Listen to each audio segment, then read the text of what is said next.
Hello दोस्तों, आपने सुना होगा कि एलोन मस्क ट्रिलियनियर बन चुका है। जी हाँ, आपने सही सुना है।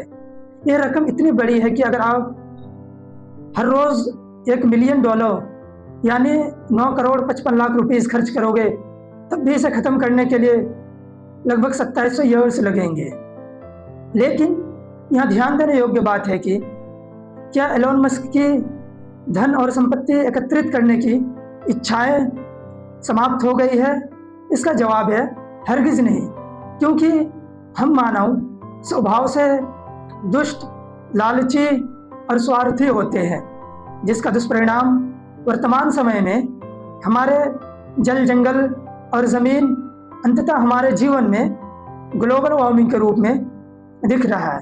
इस संदर्भ में गांधी जी की जो बात है उसे हमें याद रखना चाहिए।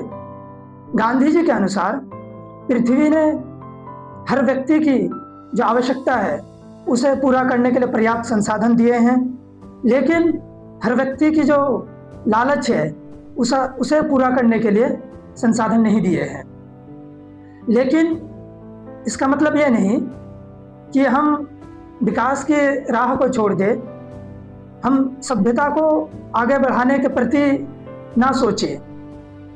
अगर हमारे पूर्वज भी अगर कुछ ऐसे ही सोचते तो शायद वर्तमान समय में जो चकाचौंध सभ्यता का विकास हुआ, जहाँ पे एआई और क्वांटम फिजिक्स और क्वांटम कंप्यूटिंग की बात हो रही है, तो वहाँ तक नहीं पहुँच पाते।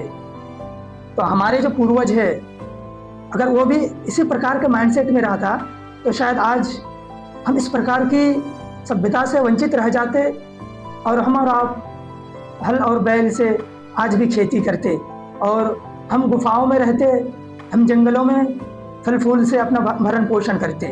लेकिन हमारे पूर्वजों ने लॉजिकली और तार्किक रूप से विकास को आगे बढ़ाया। उनका विकास का मॉडल सतत एवं समावेशी था, जहाँ पे वो तो सभ्यता को आगे बढ़ा ही रहे थे, साथ ही जो आने वाले जो जनरेशन थे, यानी जैसे हम लोग, उनके लिए पर्याप्त जो संसाधन है, जो प्राकृतिक संसाधन है, उसे बचाए रखा। हमें आज इस बात की ज़रूरत है, इसके प्रति संवेदनशीलता के साथ विचार करने की आवश्यकता है कि अगर आज हम हमारे पूर्वजों की भांति, हमारे पूर्वजों की तरह सतत एवं समावेशी विकास नहीं करेंगे तो शायद पृथ्वी की हालत ऐसी होगी कि हम पृथ्वी में जीने के लिए हम ही ना बचे। तो हमारा जो विकास का मॉडल कुछ ऐसा हो कि पृथ्वी का तो विनाश ना हो, पृथ्वी तो बचे ही, बल्कि साथ में जो आने वाले जनरेशन है तो उनके लिए भी पर्याप्त संसाधन उपलब्ध हो, जहां वो भी इनोवेशन, नवाचार कर सके और एक डिसेंट लाइफ जी सके। तो हमें इसके प्रति संवेदनशीलता के साथ सोचने की ज़रूरत है और आगे बढ़ते रहने की आवश्यकता है।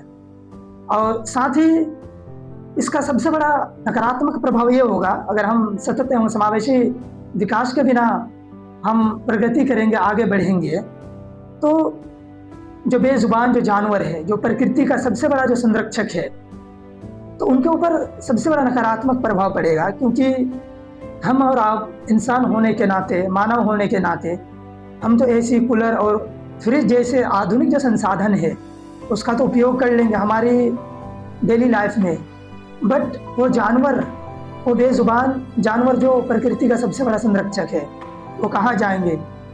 इसलिए हमें उनके प्रति भी सोचना है, हमारे जो आने वाले जनरेशन है उनके प्रति भी सोचना है। तो विकास का मॉडल ही अंततः हमारा सतत एवं समावेशी होना चाहिए। आपका इसके बारे में क्या राय है? कमेंट बॉक्स में ज़रूर बताइए। हमें सुनने के लिए आपका धन्यवाद।